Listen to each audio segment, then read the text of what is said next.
嗱，我知你咧就係通識科啦，同埋咧就係英文科嘅老師嚟㗎。咦，咁你咁年輕就做老師，係咪自細嘅志願嚟㗎？嗱，係咪自細志願咧？其實本來就唔係嘅。哦，唔係。係啊，我本來細個咧就想做醫生喎。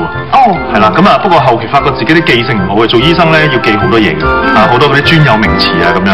咁啊，後期發覺咧自己我幫人補習嘅時候咧，發覺咦，原來我教人嘅時候咧，好快啲小朋友都幾快明白㗎喎，咁樣。即係你表達能力好強啊。OK 咧。跟住咧就所以喺呢方面做發展啊，咁發覺都發揮得幾好咯。哦，咁做老師俾到你最大嘅滿足感係咩啊？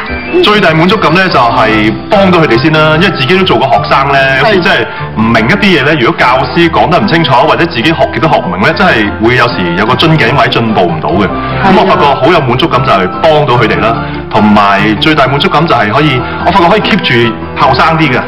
冇錯啦。點解咧？因為咧多啲接觸小朋友咧，你心境都開心啲嘅。哦，原來係咁。咁你成日都要接觸小朋友，同佢哋有冇啲咩相處之道啊？佢想去取經啊！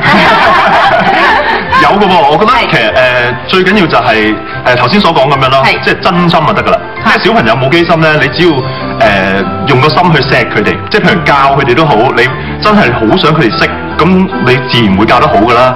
咁同埋唔好同佢哋有咩任何隱瞞咯，係啊，唔使收埋嘅。譬如佢做得好，咪讚佢咯；佢做得唔好，咪話佢咯。